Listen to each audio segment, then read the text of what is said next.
Hello friends, welcome to Sri Tamil channel. இன்றைக்கி நம்ம பார்க்க போகிறது ஒரு ஹெல்த்தியான பருப்பு கார கொழுக்கட்டை. பருப்பை வச்சு செய்கிற இந்த ஹெல்த்தியான கார கொழுக்கட்டையை ஈவினிங் ஸ்நாக்குக்கும் சாப்பிட்லாம், மார்னிங் பிரேக்ஃபாஸ்ட்டுக்கும் ரொம்பவே நல்லாயிருக்கும். சுட சுட இந்த கொழுக்கட்டை கூட தேங்காய் சட்னி, தக்காளி சட்னின்னு எல்லாமே சூப்பராக இருக்கும். முதல்ல ஒரு பாத்திரத்தில் அரை கப் அளவுக்கு கடலைப்பருப்பு எடுத்துக்கோங்க.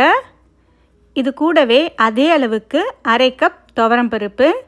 இப்போ இது ரெண்டையுமே 2-3 தடவை நல்லா கழுவிட்டு தேவையான அளவு தண்ணி சேர்த்து ஒரு 5 மணி நேரம் நல்லா ஊற விடுங்க. அடுத்து ஒரு பாத்திரத்தில் 2 கப் அளவுக்கு கொஞ்சம் கெட்டியான அவல் எடுத்துக்கோங்க. இப்போ இதை 2-3 தடவை நல்லா கழுவிட்டு தேவையான அளவு தண்ணி சேர்த்து ஒரு 15 நிமிஷம் தண்ணியில் ஊற விடுங்க. ஊற வச்ச பருப்பை மிக்சி ஜாரில் சேர்த்ததுக்கு அப்புறமா 2 பச்சை மிளகாய், 2 காஞ்ச மிளகாய் சேர்த்துக்கோங்க. பருப்பை தண்ணி இல்லாமல் வடிகட்டி சேர்த்துக்கோங்க. இது கூடவே ஒரு சின்ன துண்டு இஞ்சியை நறுக்கி சேர்த்துக்கோங்க. 1 ஸ்பூன் அளவுக்கு சீரகம் சேர்த்துக்கலாம். இப்போ இது எல்லாத்தையுமே தண்ணி சேர்க்காம கொஞ்சம் கொரகொரப்பாக இந்த மாதிரி அரைச்சி எடுத்துக்கோங்க. நாம் ஊற வச்ச அவலை தண்ணியை வடிகட்டிட்டு ஒரு பாத்திரத்தில் சேர்த்துக்கோங்க. அவல் நல்லா ஊறி வந்திருக்கும். நாம் அரைச்ச பருப்பையும் இப்போ இந்த அவல் கூடவே சேர்த்துக்கோங்க. அடுத்து இதில் ஒரு 1/4 ஸ்பூன் அளவுக்கு பெருங்காயத்தூள் சேர்த்துக்கலாம். நல்ல பொடி பொடியாக நறுக்கிய கேரட் சேர்த்துக்கோங்க. இதுக்கு பதிலாக நறுக்கிய வெங்காயம் கூட சேர்த்துக்கலாம். பொடியாய் நறுக்கிய கொத்தமல்லி சேர்த்துக்கோங்க. இப்போ இதுக்கு தேவையான அளவு உப்பு சேர்த்துக்கலாம். அடுத்து இதில் அரை கப் அளவுக்கு துருவிய தேங்காய் சேர்த்துக்கோங்க. 1 ஸ்பூன் எண்ணெயில் கடுகு உளுத்தம்பருப்பு தாளித்து இப்போ இந்த தாளிப்பையும் சேர்த்துக்கலாம். அவ்வளவுதான். இப்போ இது எல்லாத்தையுமே சேர்த்து கையாலேயே நல்லா கலந்து விட்டுக்கோங்க.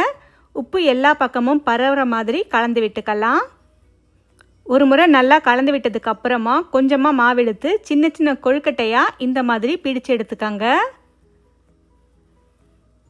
இப்போ பார்த்தீங்கன்னா இந்த மாதிரி கொழுக்கட்டை பிடிச்சு எடுத்தாச்சு. நாம் எடுத்த பருப்புக்கு இதே மாதிரி ஒரு 20 கொழுக்கட்டையாவது நமக்கு பிடிக்க வரும். அடுத்து இந்த கொழுக்கட்டை எல்லாத்தையுமே ஒரு எண்ணெய் தடவின தட்டு இல்லைன்னா வாழை இலையில் வச்சு ஒரு இட்லி தட்டு இல்லைன்னா ஸ்டீமரில் வச்சு வேக விடுங்க. மூடி போட்டு அடுப்பை மீடியம் ஃப்ளேமில் வச்சு ஒரு 15 நிமிஷம் கண்டிப்பாக வேக விடணும். பருப்புன்றதுனால நமக்கு இது வெந்து வரத்துக்கு கொஞ்சம் டைம் எடுக்கும். 15 நிமிஷத்துக்கு அப்புறம் திறந்து பார்த்தீங்கன்னா உங்களுக்கு சூப்பராக கொழுக்கட்டை வெந்து வந்திருக்கும். அவ்வளவுதான்.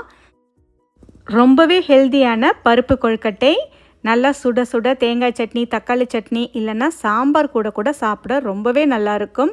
கண்டிப்பாக இந்த ரெசிப்பியை உங்கள் வீட்டில் ஒரு முறை ட்ரை பண்ணி பார்த்துட்டு எப்படி இருக்குன்னு சொல்லுங்கள். இந்த ரெசிபி உங்களுக்கு பிடிச்சிருந்தா லைக் பண்ணுங்கள், ஷேர் பண்ணுங்கள்.